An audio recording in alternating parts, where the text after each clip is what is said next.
Nigerians are tired of the APC. We know that. We have polled that. There is 91% disapproval of this administration across the country. 91% disapproval. It's the worst in Nigeria's history. And I have mentioned some time ago that in many parts of the country, particularly in the southeast and the north, President Tinubu has 91% disapproval rating. Even in Lagos, he has 78% disapproval rating. Okay, in some states, and that's a scientific poll. It's a scientific poll, right. and in some states in the southwest, he's doing a bit better. Ondo Ekiti, he's doing better than 78% disapproval rating, but there is nowhere he's doing better than 50%, even in the southwest. The guy is gone. He's performed miserably. The economy has tanked. The security architecture has failed. There are no clear trade, industrial, and investment policies. Everything is going wrong. Priority number one is to get a person that will improve the quality of governance in Nigeria. If the quality of governance in Nigeria is improved, I will thrive. I will do well. Okay? I have an address, I have a profession, I have capabilities. I don't need to be in politics, I don't need to be in public service to thrive. So first order of business is to have a country that is well run, where the resources are applied, where people have a great opportunity to realize their potential. So for me, that's number one. Okay? That person also should be able to defeat President Tinubu, because President Tinubu is determined to make this election look as if it is settled. It is not. They are giving the impression through defections and so on as if, this is set. It is not. We know. Okay? It is not. And as I've said before, and I'll say it again, I have looked at the numbers, I've looked at the trends of elections. President Tinubu has no pathway to win. He cannot win. In fact, he'll be lucky if he is third.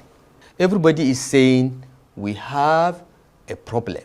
This country is targeted for destruction by a collection of urban bandits. Let's come together, send them back home, and put this country back on track. Well, it is about fixing the country. Nobody is talking about his ambition. I have no ambition.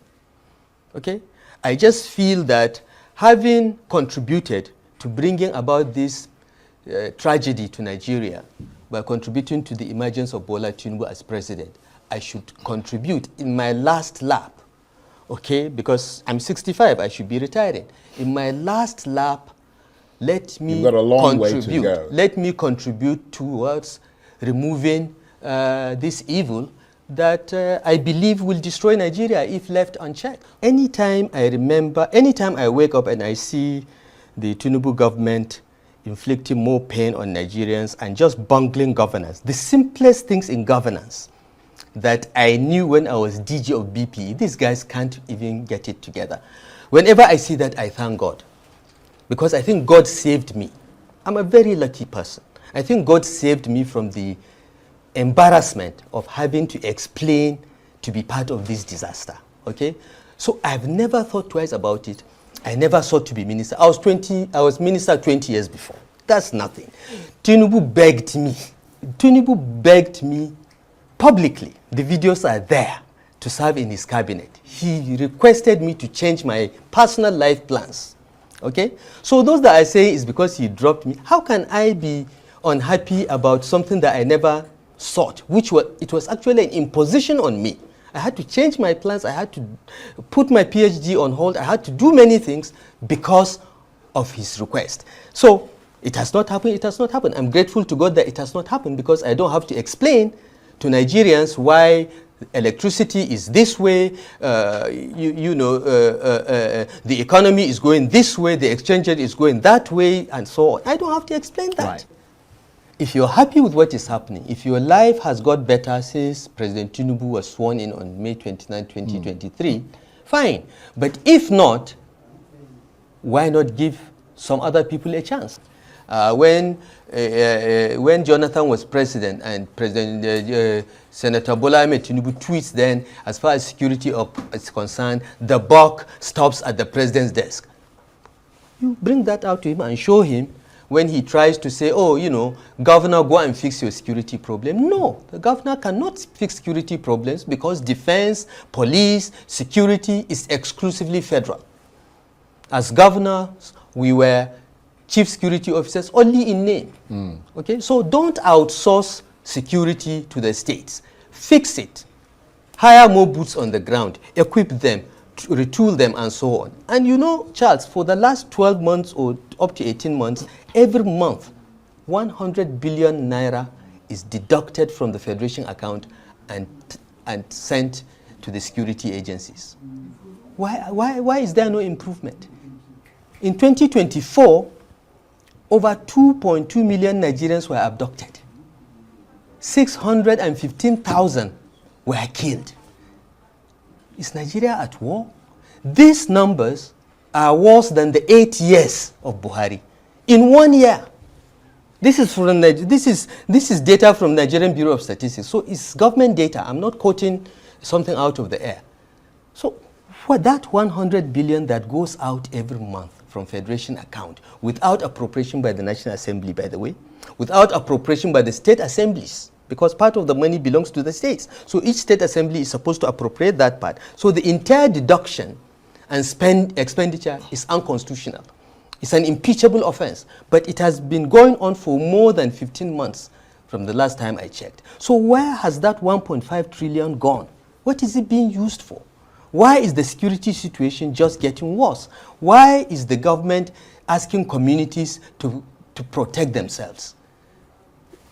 If you asked me in 2022 or 2023 when we were campaigning that things will ever be this bad, I would say that you are mentally ill. You are dealing with a mischievous government and party that is totally immoral. They will do anything to eliminate all opposition. Many people would say that there was never anything about him that really inspired people to believe that he could really change this country dramatically. He didn't take part in any debates that brought some new insight.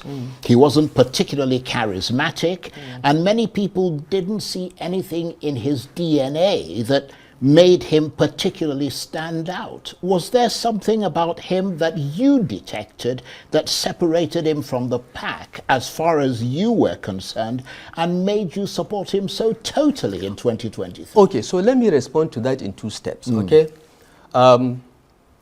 Because, you know, it's very easy for non-politicians to analyze this thing as one continuing narrative. But actually, the way the thought process works is this, okay? And this is how it worked in 2022. For us, as northern APC governors, the first concern we had was after 8 years of Buhari, power should go to the south. We believed that there was such an understanding in our party. We were part of the formation of the party. And we felt that that was an honorable thing that must be upheld. So that was the first step.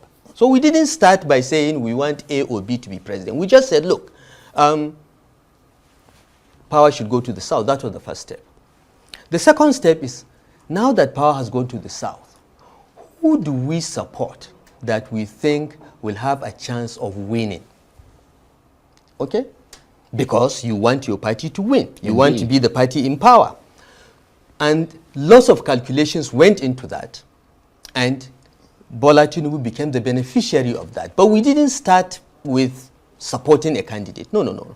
And I want to say that it was the support of the governors of the Northwest, Northeast, and North Central that was decisive in deciding the outcome of the primaries as well as the election.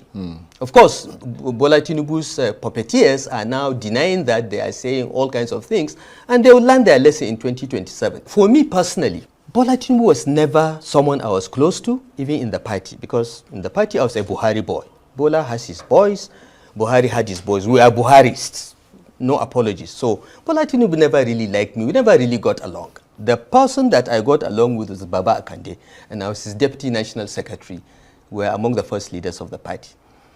As far as I was concerned, once Bola Tinubu got the ticket of the party, it was my duty as a party man to do my best to deliver him in Kaduna, and wherever I see that there is a potential problem that I can solve, to ensure his election, I would do that. Is he perfect? No. Some people said Bola Tinubu is not his name. Nobody knows his birth date for sure. Nobody knows who his parents are for sure. There are all kinds of questions. And that didn't bother you at the time? It did bother me because I know my name, I know my parents, I know my birth date, I know I have classmates, okay, and there are no questions about whether I graduated from Ahmad Bello University or not, okay. All those questions were there about about Tinubu.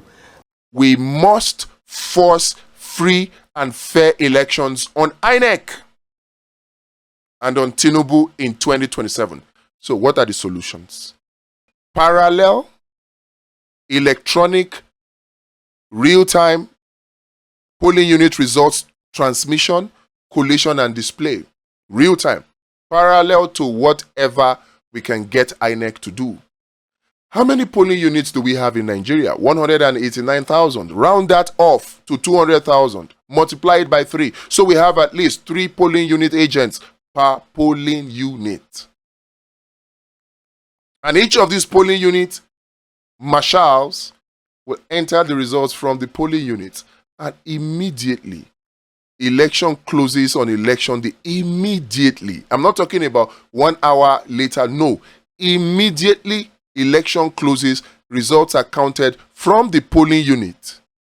We have the result for the whole Nigerians to see on our web portal.